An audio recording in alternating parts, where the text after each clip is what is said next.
So proactively addressing safety is of utmost importance. To explore these topics, I'm very pleased to be joined by a distinguished panel of experts of machine learning. We have Alex Kendall, co-founder of Wave, Fisher Yu, associated professor at ETH Zurich in Switzerland, Markus Enzweiler, professor of computer science, autonomous systems in Esslingen, and Peter Schlicht, department lead, artificial intelligence at Carriot. So maybe starting with you, Alex, would you like to start to introduce yourself and share some initial words? Absolutely. Thank you for organizing this. So my name is Alex Kendall. I am co-founder and CEO at Wave. Our team at Wave is pioneering the next generation of autonomy. We firmly believe that the way to bring safe, accessible, and adaptable mobile robots to the world is with data and machine learning. So we're really framing autonomous driving as a problem that can be solved by data and not focusing on adding HD maps or additional rules or unnecessary sensors, but really focusing on building a better intelligence system with machine learning. So we're building AV 2.0. It's what we think is a next generation autonomous system that can really adapt safely and quickly to the needs of society. Thank you. Let's move on to Fisher. Hi, I'm Fisher Yu. I'm currently an assistant professor of computer vision at ETH Zurich. So my group works on fundamental computer vision problems and their connections with robotic systems, especially autonomous driving. Our goal is to build perceptual robotic systems that can perform complex tasks in complex environments. In recent years, we released V100K dataset, the largest driving video dataset, and its feature diverse situation to test the robustness of perception systems for autonomous driving. And in our group, we also have a lot of study in model robustness and domain adaptation to make the potentially perceptual system safer and more robust. Thank you. Next is Markus. Yes, thanks, Timo. My name is Markus Enzweiler, and since March of this year, I'm a full professor of autonomous systems in the computer science department at Esslingen University of Applied Sciences in Germany. Before that, I have been with Mercedes-Benz R&D for more than 10 years, actually, working on perception for driver assistance and self-driving cars. And during my time at Mercedes, I was also part of the team that created and published the Cityscapes dataset, which I guess many of you know and use. We've seen it several times today. I'm looking very much forward to this panel discussion and to your questions. Thanks. Thank you.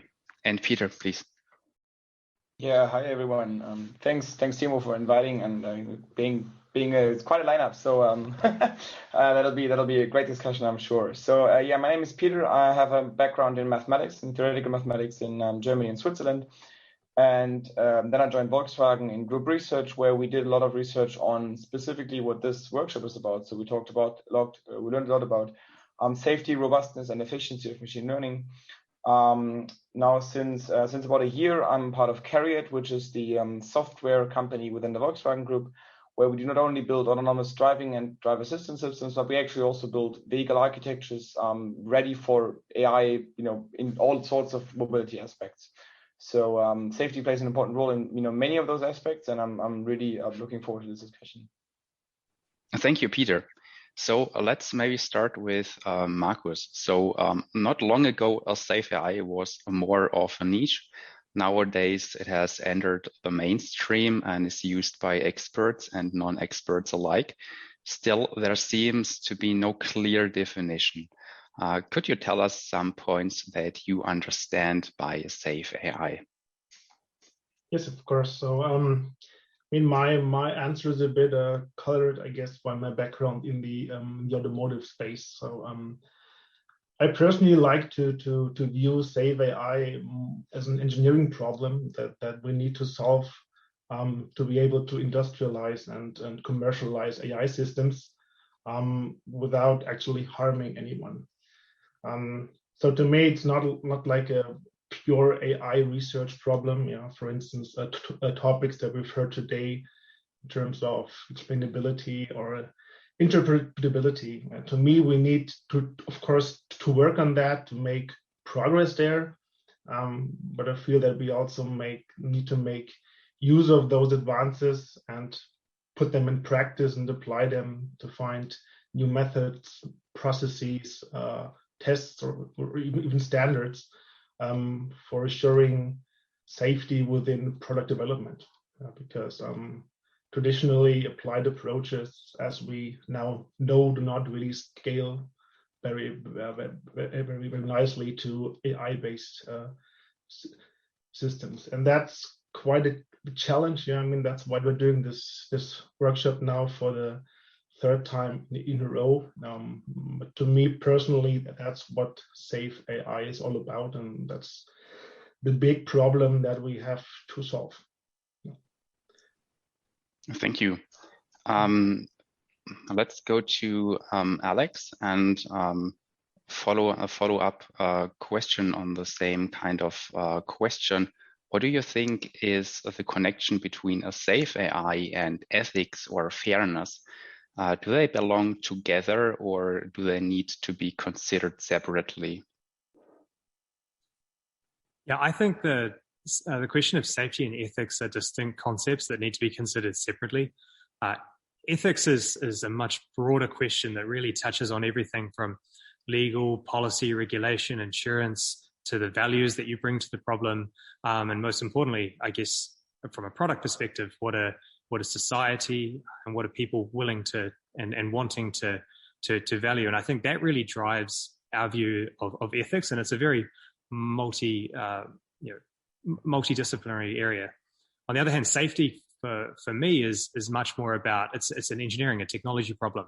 I don't think you can create a set of ethical values based on what is possible from a safety engineering perspective.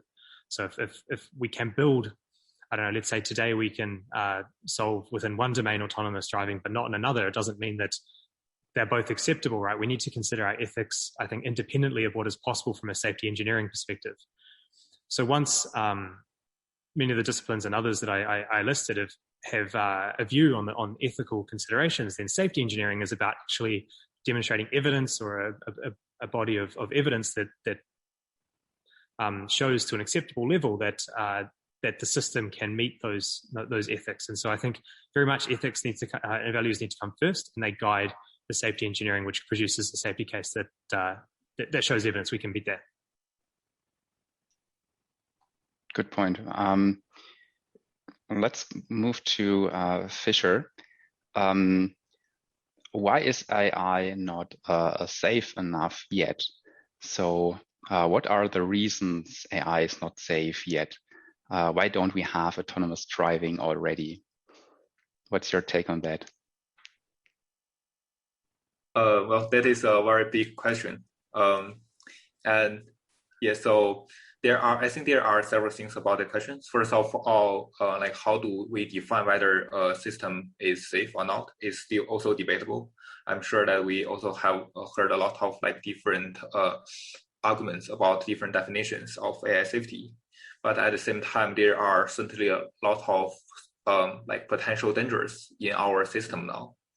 And here the underlying assumption here is for the current perception system is based on deep learning, and is like we are using those deep learning models to parse the scene structure and try to understand the environment and use it to make decisions. And there are certainly several areas of potential like vulnerabilities. First, there has been a lot of research on attacking those models, and even research on blind box attack, in which case that the attacker do not need to know the model used like under the hood. And the malicious attackers may use private developed methods to mislead autonomous driving cars and also cause accidents. And even worse, those accidents are usually very hard to reproduce or very hard to uncover. And even if there is no external attackers, the system can still be like overconfident or optimized for the wrong balanced objectives. we have seen a lot of accidents of assisted and autonomous driving systems in those categories. Like the overconfidence may become an even worse issue when the perception models fail to adapt across different domains, like say drive from city to city or drive from country to country. And especially nowadays, we are seeing the large scale deployment of assisted driving systems by different car manufacturers. And because here, even though that the car or the perception system are not making mistakes in most of the time, but because we are only allowed to have one crash for more than 500,000 miles, like measured by human driving capability, or even tens of million miles to supersede human driving, those domain aggregation can become a serious danger. And on the other hand, low confidence may also lead to uncomfortable passenger experience.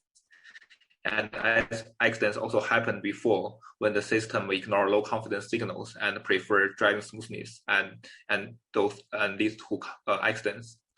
At the same time, there are also some long-term threat of misaligned AI interest. And that is even big issue go beyond this workshop. And there has been a lot of thought leaders in AI field are trying to do work to understand those issues and possible solutions. Very interesting. Let's go to Peter.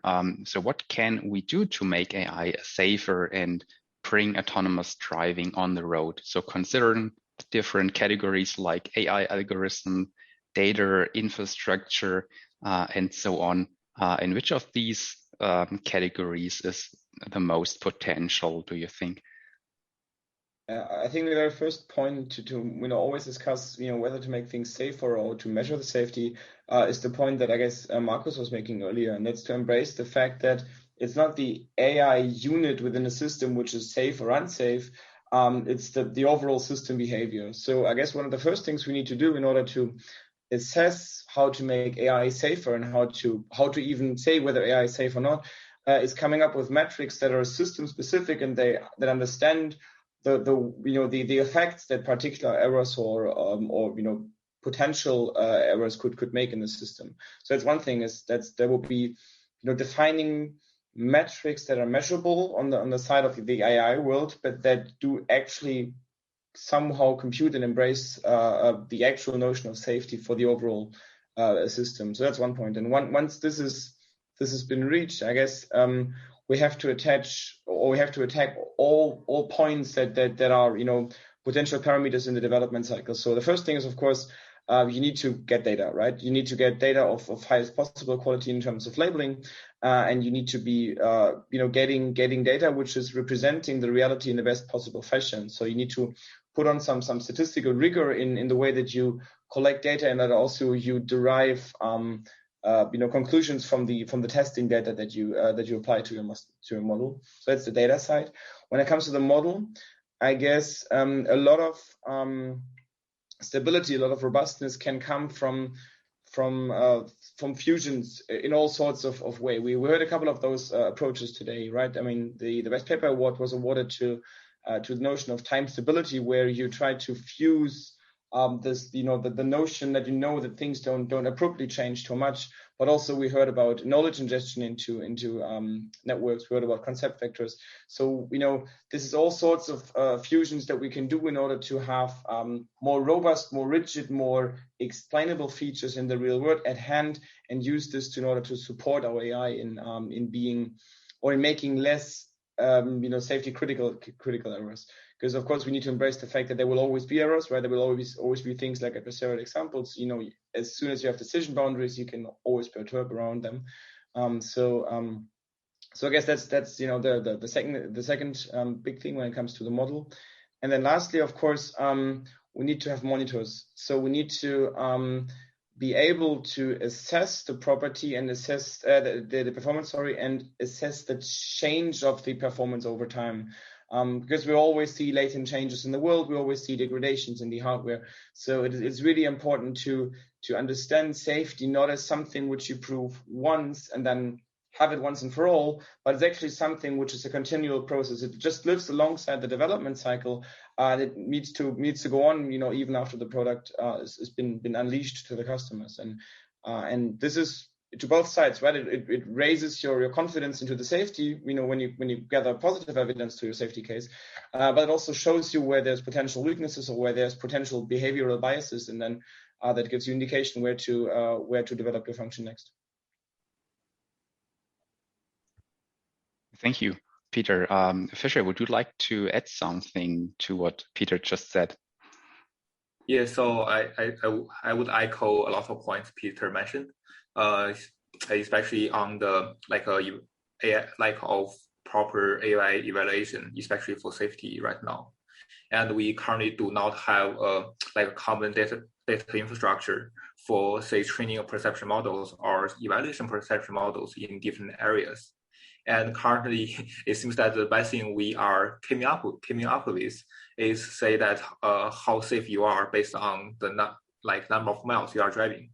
And it's just similar to, say, for human, if you want to get a driving license, just tell me that how many miles you have driven, even if it's in your backyard, and then I will treat your system as safe. There are definitely we definitely need more systematic ways and a bunch of infrastructure to evaluate the existing or future AI systems. And so I think that will be also be very important for a lot of practical issues. For example, currently we have a lot of cars on road, and also a lot of companies are eager to sell cars with real self-driving capabilities. And how we can say from the government perspective, how we can give license to those systems is actually a very, very important question. Thank you. Now let's go back to Markus. So Elon Musk once said, anyone relying on LiDAR is doomed. Expensive sensors that are unnecessary. It's like having a whole bunch of expensive appendix, like one appendix is bad. Well, now you have a whole bunch of them. It's ridiculous, you'll see. So might Elon be right about it? Do we need it for achieving safe AI? What do you think? Well, in my personal view, I think that our ultimate goal should indeed be to be able to have self-driving or any kind of intelligent automotive system working on vision only in conjunction with machine learning. Yeah, so I'm very much sharing Alex's vision in there. Yeah, and it's just a simple reason. Our vehicles drive in a traffic environment that is designed using visual cues for us humans. Yeah, we have signs, we have markings, we have light in there. So in theory, I guess, if we can make a vision-based AI pipeline really work, that should work then as an overall system. But I think we're just not there yet today, despite of all the progress that we are making as a community. And I really hope that Alex and Wave will be there soon. But I feel until we are there, we will still need that auxiliary information, be it high-def maps or additional sensors. So in my opinion, it's not a question of yes or no, or a question of if, but it's a question of when we'll be getting there. And I have no clear answer on that, to be honest. Regarding LiDARs as a sensor, I'm a bit biased. I've led a team working on LiDAR perception at Mercedes for a couple of years, and I personally do like LiDARs very, very much. Although rather expensive, but you get really exact physically measured 3D geometry, and linking that with semantic informations via deep learning is a very, very nice combination that we need today. And but I really hope that we can get rid of that in, I don't know, years, decades. Maybe Alex has an opinion on that and can share a bit of the wave secrets there. That would be very very interesting, I guess. Yeah, Alex, do you are you more optimistic regarding the state of the art and the vision algorithms? Yeah, look, let me just clarify my perspective and what our team's building here at Wave. So we're building a sensor agnostic system. It's one that can really adapt between sensing platforms. I personally see a driving intelligence being able to be put in any sensing suite that gives you enough state coverage of the world. You should be able to drive. So the sensing question is really down to safety and economics. And today, I think cameras make most sense there. And in fact, we haven't seen a limit. The limits we have in our technology are not based on the sensor signal. So we're very much pushing a camera-first solution as far as we go. But I mean, this is one of our vehicles here. We've got a LiDAR on top, as well as our cameras just on one of them. And we've found it useful to benchmark our monocular depth. So we do have one LiDAR, but the rest of our fleet is all vision only, I guess, as you can see behind me.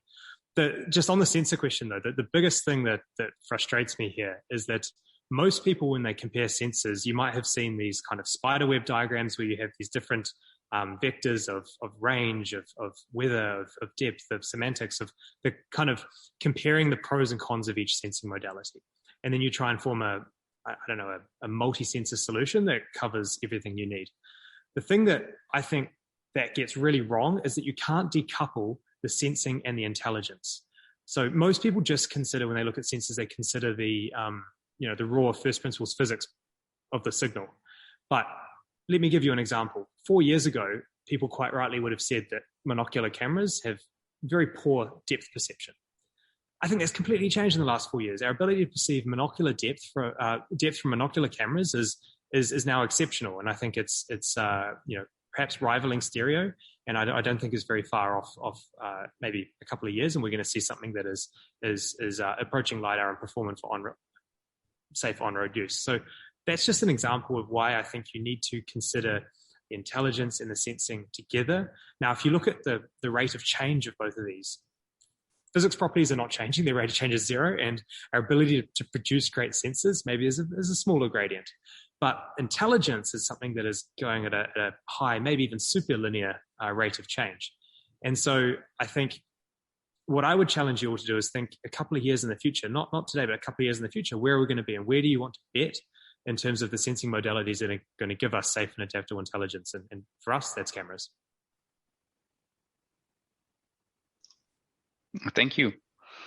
So the next question is for Peter regarding adversarial attacks. So this is a large research area in the machine learning community.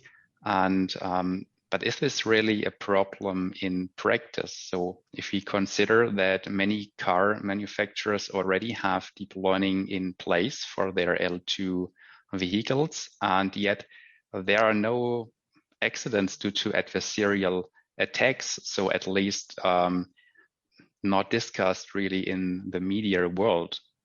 What do you think about it?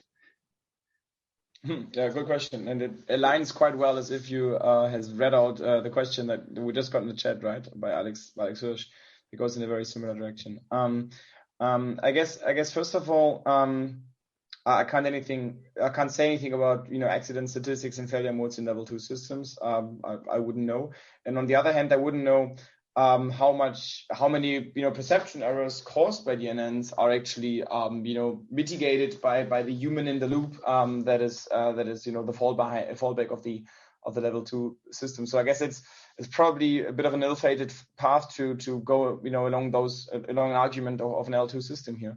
In general, I guess of course the adversarial examples have made a big they're a good showcase, right? They're something that you can discuss quite easily because that tell you that there's new weaknesses to this new technology. They tell you that AI is not only great, right? It's not as a piece of cake solving tasks and Go and all those things, and getting autonomous driving done on the road as well.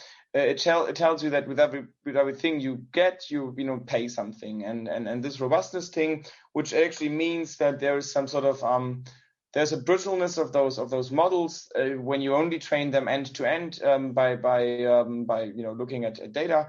Then this brittleness just happens on a different level, right? I mean, we classic computer vision software had brittleness somewhere else because we couldn't specify the whole task, and now this brittleness is somewhat moved onto a pixel level. So of course, when you look at those carefully crafted adversarial examples, they're probably rather a security than a safety issue. But the fact that there is this brittleness, of course, tells you something about how you have to approach safety in your system. So it means that you have to be aware of the fact that there is performance limitations or potential error sources of those DNN-driven systems that are just not obvious. That just happen, and that need to or want to be looked after. And of course, adversarial examples, when they are statistically insignificant, when they happen extremely rarely, or when they have to be very fine crafted on a pixel level, then they don't pose a safety risk. But as soon as they can also happen in terms of a natural perturbation, like, I don't know, smoke in the air or fog or things like this, then this is actually getting a problem, because it means that we have to restrict our ODD to live outside this adversarial noise that could come up, and that's of course very hard to detect and very hard to identify whether we living inside or outside this world. So I guess adversarial examples are something which tell us that we have to look at small changes to the input. We can't assume that combinatorial testing, for example, over semantic situations is just doing the job for us, because it's other things that make AI fail, and we have to tune our safety mechanisms according to this. So that's probably what adversarial robustness tells us for safety, in my perspective. So for these L2 vehicles, it's maybe not that big of a deal right now, but it could be if we climb up the ladder of the L numbers. Okay, let's go back to Alex. You did your PhD in uncertainty in deep learning. What can uncertainty estimation be used for, and how do you estimate the maturity and potential of uncertainty modeling in supervised learning nowadays? And also, what role does it play in reinforcement learning or imitation learning? Yeah, hey, just before I jump into that question, on the question of adversarial examples, I think it's worth making clear that the high frequency pixel level noise is a very small subset of adversarial examples that are possible. And I think, for me, that high frequency noise adversarial attacks are largely, they don't concern me, and I think they're quite unlikely. I think adversarial attacks across the manifold of natural states you see in the world, I think those are much more likely, interesting, and are desperately in need of a solution. Happy to debate that though. So right, uncertainty. We use it everywhere in our stack. I think it's truly important, but I think there's a few misconceptions that are probably worth pointing out. The first thing is that I think the idea of output uncertainty is not so interesting. I think what's really important is input uncertainty. So if you think about any decision-making system, if it outputs uncertainty, I think that's useful if it feeds into another process, but on its own isn't so useful. So if it feeds into a downstream process like curriculum generation or verification of that signal, great. But it's the input uncertainty that really matters, because then you can actually use it in your decision-making. The second thing I'd say is that I've been really excited about a lot of the ability to use uncertainty to drive data curriculum for training. But I think what is really missing, I think, from the field right now is a lot of good progress on epistemic uncertainty, or really understanding out of distribution or model uncertainty. And I think that's really the grand challenge. Of course, if you use model ensembles and you have a lot of compute, I think then that's I think it's very hard to beat that method today. But as we heard in Bean's talk earlier today, I think there's a lot of really important questions about tying that to causality and semantic concepts and actually making it useful. Just to wrap up this question, so to briefly touch on some of the areas that we use uncertainty in our systems today, we have it's really important for training curriculum to determine what is the most informative states we want to put into our next mini batch to train our reinforcement learning agents. It's really important for learning from multimodal or noisy data, especially when you're doing tasks like future prediction or behavioral modeling. The data we collect in the real world only sees one future, but many futures are often possible given your partially observable state. So having a distribution over that is crucial. Otherwise, your system is going to collapse to some trivial or irrelevant mode. Trajectory verification. I think someone was Peter. You talked about the idea of safety is not only getting the safety case together, but then monitoring it over time. And so trajectory verification is a very important use of uncertainty. And then the last one I think is this is related to that, but it's out of distribution detection. I think really using that to guide your ODD or your operational domain. As well as to strive for continual learning. Those are just some examples that we've found it really useful today. Yeah, very interesting. Thanks for sharing. Let's move on to data. So, I think Peter, hand up if you had a point. I have my hand raised. I gave it a shot, Timo. Next time I'll just burst in. Thanks very much for your points, Alex. I like them very much. I think the notion of uncertainty is going to be a very central term when it comes to arguing the overall behavior as well. So Alex was talking only about the way that you use uncertainty estimates explicitly. But there's also this other part of uncertainty that you have to raise the confidence in your own tests, for example, and you want to reduce the uncertainty about how well you understand the behavior of your system. And so I guess uncertainty and dealing with this is going to be a very central term in all sorts of safety discussions and safety argumentations that we see later on. In particular, for perception systems where we have to test statistically, I believe. So I guess that's where it really comes in important then.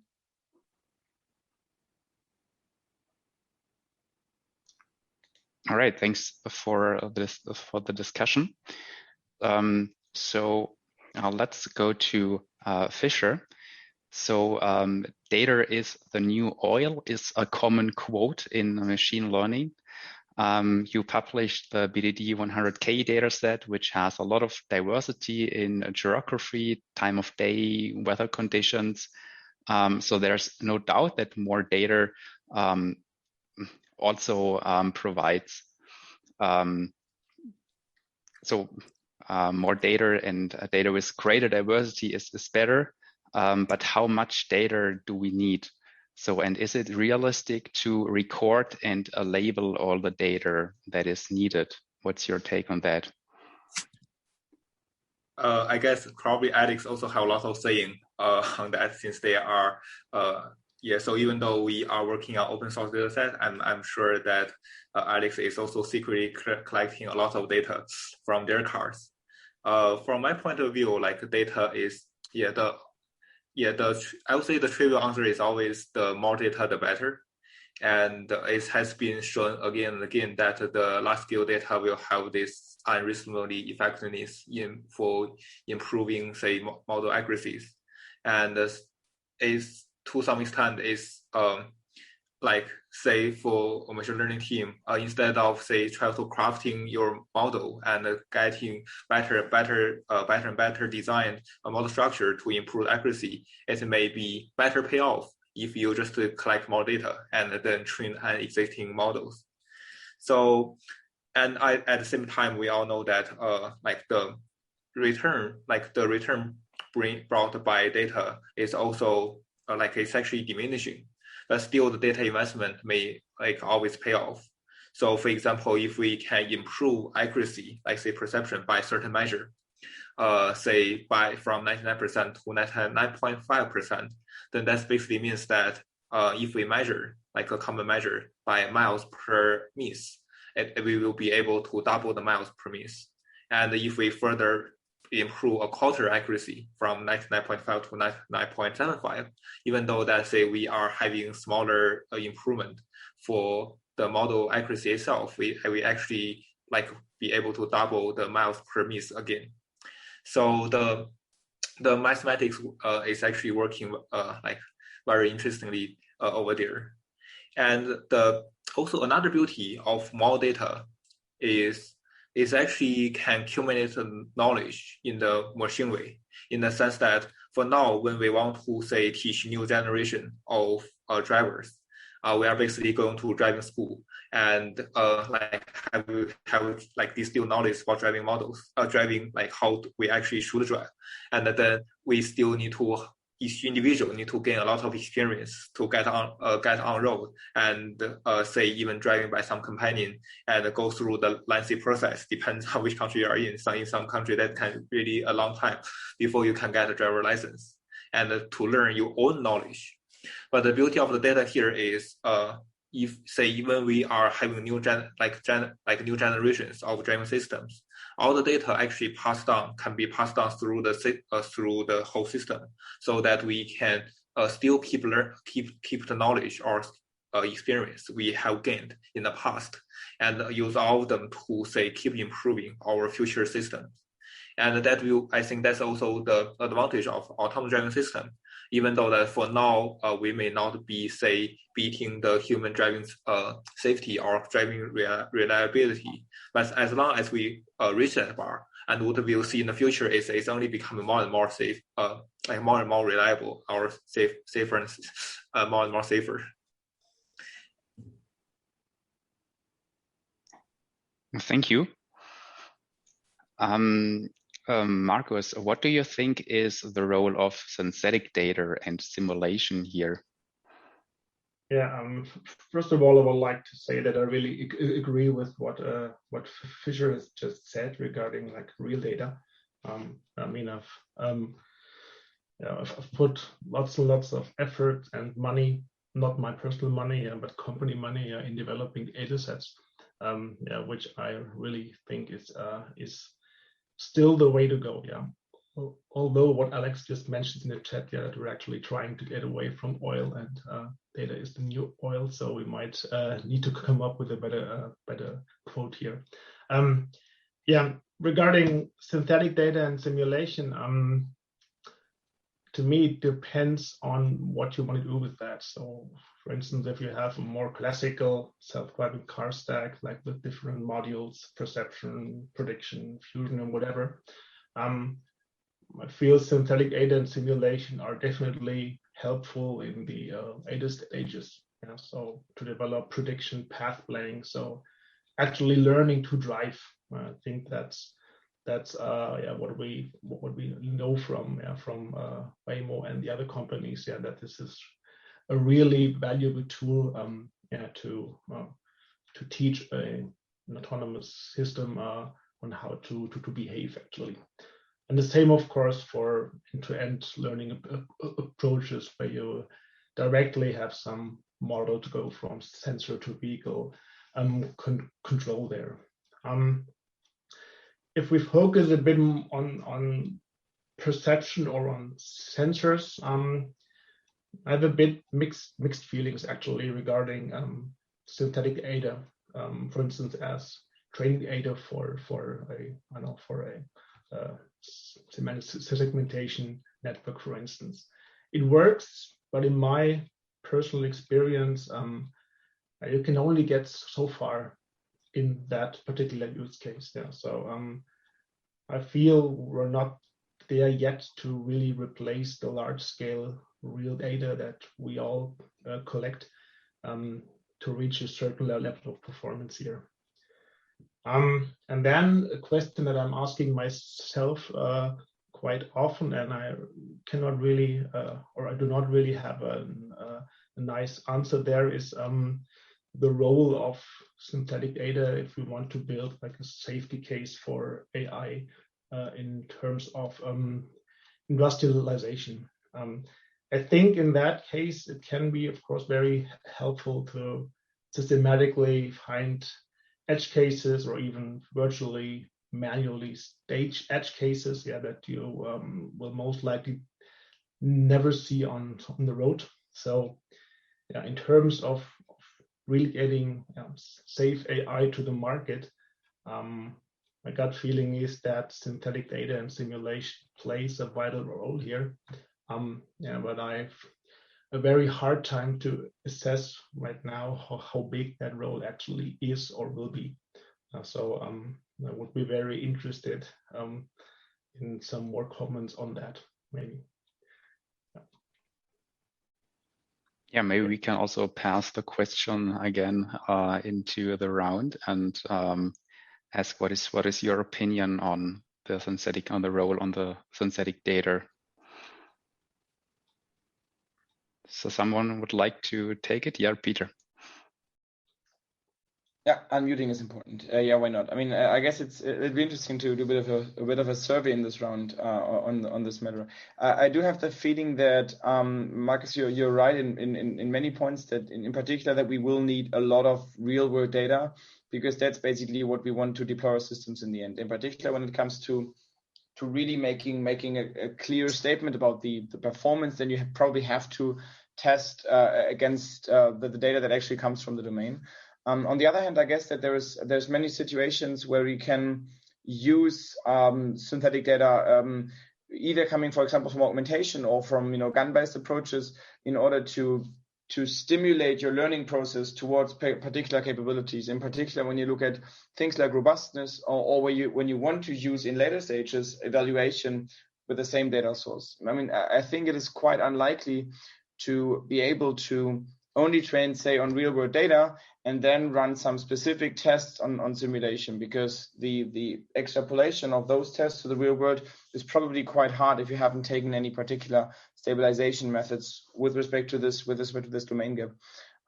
So my claim here would be a bit of a soft claim. I guess we will be seeing relevant usage for all those data sources. Let it be augmented data coming from classic photometric augmentation, let it be generated data from AI, like GAN-based approaches, and let it be simulation, so rendered images. But they will not replace real world data. They will just add additional quality to both the training process as well as the safety case. I really agree with that. I think that the ability to use synthetic data to augment real world data with generative modeling and things like that, I think is going to be absolutely crucial. We develop our safety case on 3 different methods. Firstly, on real world testing, secondly, on virtual world testing, and thirdly, on augmented or synthetic data that you can use like that. I think the biggest area, though, we need to invest in as a community is in offline metrics. If you think about, for example, the most prominent case of putting together a safety case when Waymo launched their occupantless vehicles in Arizona, they had to go through a 9-month code freeze to test their system primarily using on-road miles, the millions of miles that they were able to do before they went occupantless. I can't see that being the future. The iteration speed is really slow. We've got to get to a world where we can, if we see mistakes in our system, we can learn, we can adapt from them, and we can deploy a new model to the road, let's say within a few days or a week. And to be able to get that safety case together at that speed, there's no way we can rely on on-road driving. You just can't cover that many miles. So in my mind, getting good offline metrics that let us imagine, simulate, resimulate the experience that we've collected online, but do it in a way that's offline, off policy, and do it in a way that correlates with on-policy metrics, that's a really unsolved and important problem to address. Yeah, so I think another thing about simulation is, so like on one side, we can use simulation to augment our real experience to make sure that we can cover corner cases and evaluate our systems in a fair way. And actually another aspect is we actually are using real data to augment simulation. For example, the simulation is not just from, say, a realistic physical simulation engine to render the images as good as possible. The panelists have also mentioned that we are using GAN models to, say, learn from real data and see that what is the realistic experience. And actually beyond that, we are also learning a lot from real world data, like for example, not just the appearance, but the behavior of different, say, vehicles or pedestrians or different elements in the environment. And to some extent, this is very related to what people are exploring in in reinforcement learning algorithms.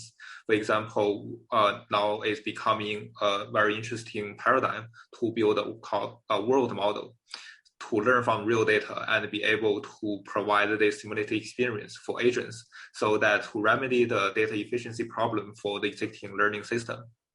And that may be also become a rising field in like combining simulation data and the real world data. Thank you.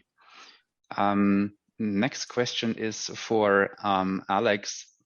How can you verify proof that AI is safe, and how safe is safe enough?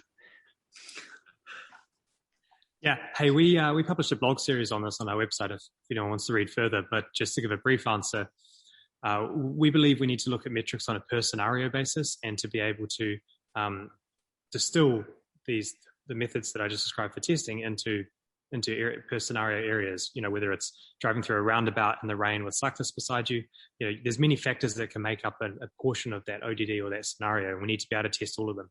I think we know pretty well what human level performance is in all of these. For example, in the UK, humans can drive through a traffic light intersection with 99.999, so 5 nines of success without having an accident causing injury. So we have a fairly good North Star to reach. We have a fairly good way to measure this, and we need to build a statistical safety case. So maybe let's move on with the next question regarding standardization, which goes to Peter. So maybe could you elaborate a bit on the topic of standardization? So what standardizations exist in the area of safe AI? Which ones are in the pipeline right now? And can you give us some insights into what standards in safe AI might look like? Yeah, that'd be great if I could, right? We knew what safe AI would look like from a standard perspective in close future. So I guess when that's something we heard earlier today as well. When you look at existing standards, in particular for automotive, that are in place already, and that actively actively rule the way that we homologate vehicles, then there's not much that applies in an easy and obvious fashion towards AI. In general, towards data-driven development, where this doesn't have to be deep learning. It could also be more shallow learning, as long as the specification basically comes from the data set. That's something that standards don't usually cover, at least when you look at standards that are already there. So when you look at standards that are in a way on their way, then there's the next versions of the SOTIF standard, for example, and there's proposals like the UL 4600. Then they like those two standards. They really look at different ways that you would approach safety for machine learning. So the things that weave around the SOTIF aspect, they go very much follow the path that Alex was just mentioning earlier. They try to cut down the driving task into smaller bits, into what they call scenarios, and then you try to plausibilize why your system is sufficiently safe in each and any of those scenarios. When you look at UL 4600, then they have a very strong focus on safety that goes alongside the development process, so that you plausibilize that you've taken every measure, and at every decision point you went in the direction of having chosen a most safe option, and that you have a process in place which makes you deal with certainty issues in a very quick way. And I guess what we will be seeing is we will be seeing something that takes those two worlds together, because we will not be able to prove safety as it was in a way classically done, or prove concrete numbers when things are failing, as the world is just changing too rapidly and it's just too unpredictable. And on the other hand, of course, we will need some structured guidance. So I guess we will be seeing arguments that go, in the way, as Alex said, that go along this paradigm of scenarios and a structured argument that proves to some extent with some rigor that you have a functioning that you have, that you can control and that you can predict the performance of. And alongside this, there will be this continual perspective on safety that says that we have to make sure that actions are taken as soon as safety challenges or performance limitations or even safety critical situations are detected, so that no further damage has been done after first thing has been detected, or maybe even near failures would then cause a process that goes in place and updates the safety. So I guess then this way we basically do not only prove safety in the beginning, but we actually have a step in the beginning and then make it safer and safer as we go. Looking at concrete standards that are upcoming, I guess I mentioned a couple. There's also some ISO TR activities that are I guess worth mentioning here. So that's the 4804 and was it 5469, I guess. And then there's also the ASAM activities that try to standardize particular artifacts that you have in your safety process, like the labeling, like the way that you define scenarios and so on. So I guess there's a large amount of activities, and we will see some convergence to a common sense out of those. All right, thank you very much, Peter. Maybe continuing with the last question from my side, and then we can take some questions from the audience. So last question goes to all of you four. Maybe I would like to ask you to have a brief answer. Just so suppose you are supervising a PhD student. What is your advice in which research direction should the PhD student go to have the biggest impact on safe AI? Alex, maybe you first. Hey, well, when I was a PhD student, everyone was just chasing benchmarks, just looking to get more nines on the Kitty dataset or the Cityscapes dataset. That was, I probably looked at every single image in that dataset too much, Marcus. But no, look, I think it's no longer performance now. It's all about representation learning. I think the most interesting area right now today, and I think this will be the case for a few years, is representation learning. How can you disentangle, get robust, generalized representations that linearly separate out the variables you care about, and you can associate them with the concepts? For me, it's got to be scalable, self-supervised representation learning. Thank you. Fisher, what do you think? Yeah, well, that's a real question for me, actually. So there are several things I usually suggest for my for students, especially those who are very interested in autonomous driving. One thing is we should try to understand more about the whole learning system instead of component-wise learning system.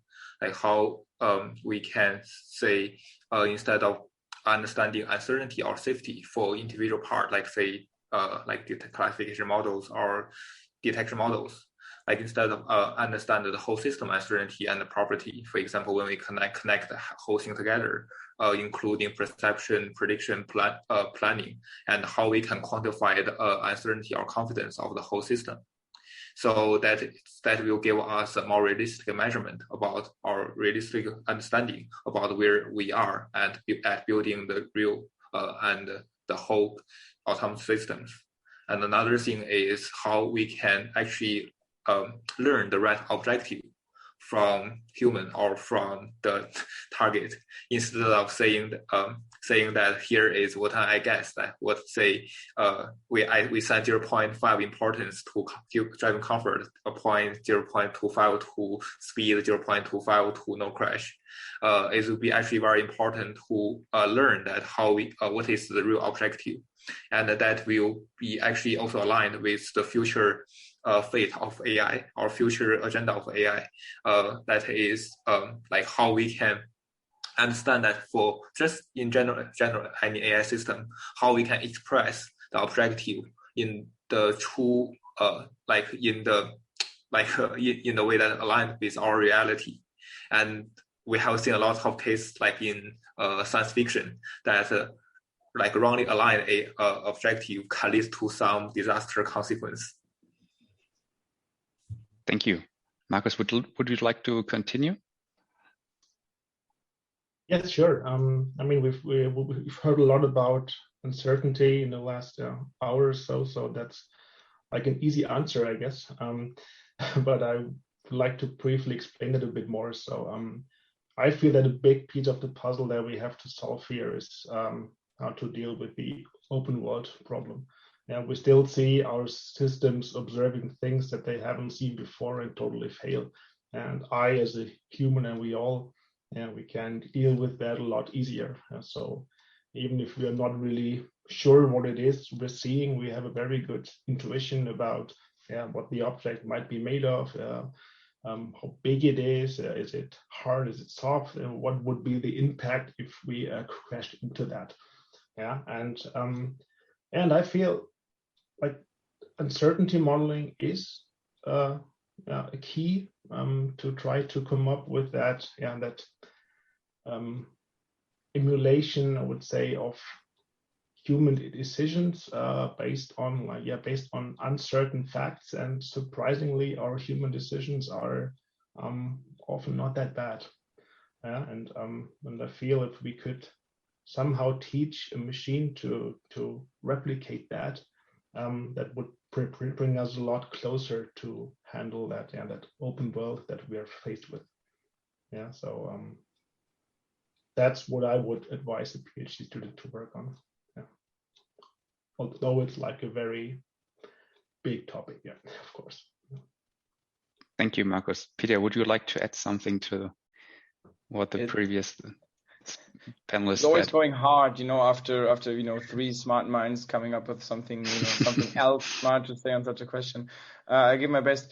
I guess something I could add here is this whole evaluation topic, coming up with statistically rigorous notions of measuring what we actually want to measure. So when you talk about industrialization of products, then functions that you want to deploy to a customer, they usually have an operational domain or a domain of definition. They are supposed to work on a particular part of this real world, and we have to be able to quantify quality or performance or safety or robustness with respect to this particular domain. And I guess at the current moment we don't really have good mechanisms in the machine learning community that are widely accepted that do express this, this how to, when the first thing that you see in papers is they come up with a new approach, and then some metric falls from the top, and then some two favorite or closely related data sets are being chosen, and some performance is evaluated, and then that's the metric. And it's very unclear how this relates to your problem and how how statistically rigorous those evaluations were made. And I guess we would learn a lot more about the connections that exist in machine learning when we were able to evaluate those metrics in a better and more rigorous way. So I guess that will be my claim here. Awesome, thank you very much. With that, I would like to hand over to Lauren. I think we have some questions in the chat, and maybe we also could continue for some more minutes since there is no more session afterwards. Yeah, so I actually didn't have that much work to do. That was good for me because I was able to follow your conversation very concentratedly, because in the chat there is not that much. Actually, one topic that is active in the chat, and some people have already responded to it, but maybe we can raise it once again on the audio stream also, is related to online learning. Yeah. So there was the question related to active learning. Yeah. So automated active learning. Yeah. Do we actually need it? Or are we actually introducing bias? Are we introducing unwanted feedback loops? Should we rather gather real world distributed data, or should we query specific data sets from the fleet with human expert knowledge, right? So people that believe that they know what is extremely important data and then try to get data from that kind. Yeah. So active learning, do we need it or not? And there were already some answers in the chat. Maybe those people, so Markus answered and Alex as far as I can see it here. Maybe you can just raise it once again for everyone. I think I just added a point to Alex's response, so it would be nice if Alex could go first. I don't have too much to add what I wrote in the chat, but essentially, absolutely, I think active learning is a key part of an intelligent system to be able to build a curriculum to keep learning and adapting. As someone made the point earlier, the environment is not static. It continually changes. I personally think online learning is a little bit further away. One of the first things we did at Wave was build a system that could do online RL and quickly learned that that's a very hard thing to verify the safety case for. But I think it'll happen in the future. I just don't think it'll happen in the first couple of generations of autonomous vehicles. Yeah. And I would like to add that to me, active learning and like querying your fleet are not mutually exclusive. Yeah, I think we need both because first of all, active learning has a very practical implication. As I wrote in the chat, you most likely cannot store all the data that you record in your fleet forever and ever and ever. Yeah, so somehow you have to make the choice to select what's the important data that we need now to improve our system. Yeah, and maybe also throw that data away. And active learning, I think, is very, very handy in that data process. And of course, it finds problems that you might not know about yet.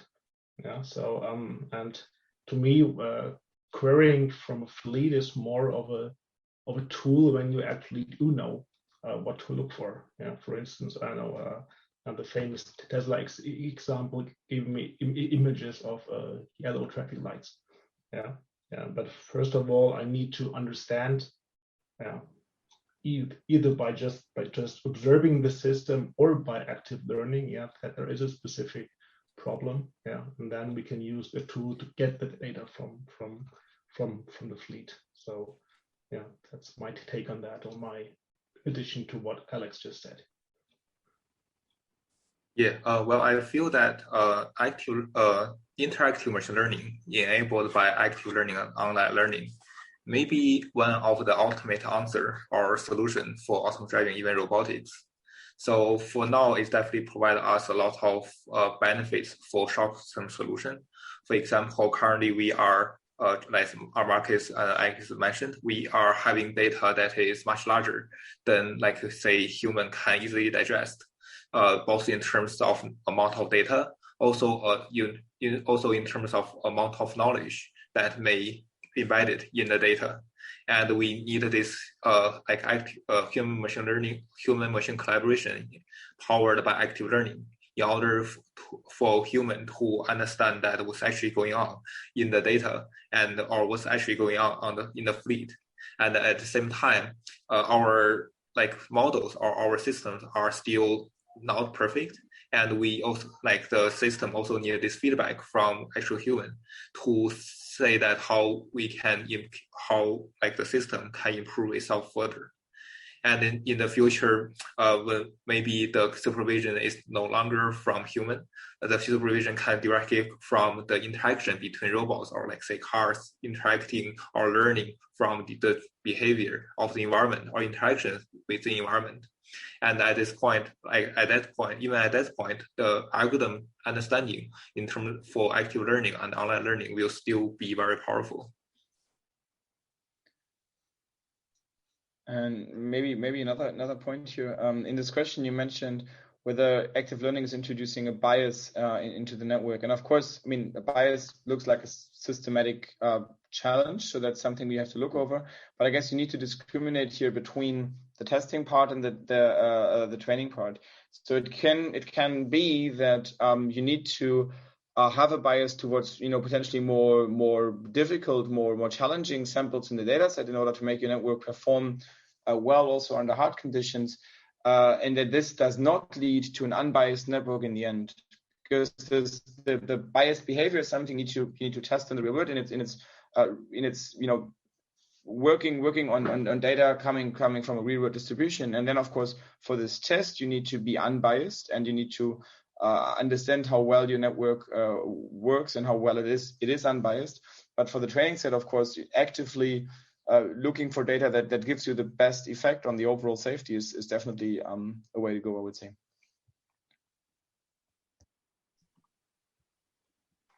All right, I think that's it, or? Yeah, I think so too. So there is maybe just one thing that we could quickly maybe add. I like the question that was a little bit the complement of what you already asked. Timo, you asked about what would be the interesting fields for PhD students. And there was another question that was something like, would you consider that certain problems in this field are already solved or close to being solved? So what is already done in the direction of safety for automated driving? So I think it's a slightly different view, and maybe the panelists could also share their ideas very briefly on this question. So what do you believe is already solved in terms of automated driving safety? Okay, I'll go. Nothing is solved on that topic. Okay. Yeah, right. Yeah, from a customer point of view, it's solved when I can buy it, and I can't buy it right now, so it's not being solved. Yeah, and maybe it doesn't really make sense to decompose our overall problem into certain sub-problems. Yeah, because what Alex said earlier on, you should really decouple like the perception and the learning part, but somehow treat it as like a big, integrated thing. And so I also would say we haven't solved the whole thing, so nothing is solved. And speaking positively, we have lots of opportunity to do excellent work here. Yeah. I mean, declaring something to be solved would mean that this is the perfect solution, and it is understood that this is absolutely needed to get autonomous driving done, right? And I guess we're nowhere near this situation. And declaring something to be done always means you want to rest and you don't want to improve on this topic anymore. And I guess that should just not be the way to go. Yeah, this is a very dangerous question. Let me give a risky answer. The control problem based on simplified linear system is solved, or won't play a big role, I assume, in the future research into autonomous driving systems.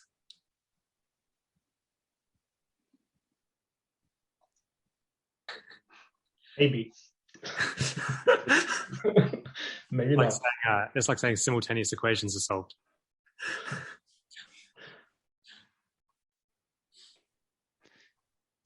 All right, so still a lot of work to do for us. That's also great news. I think we had a great discussion. Thank you very much, Markus, Alex, Peter, Lauren too, and Fisher.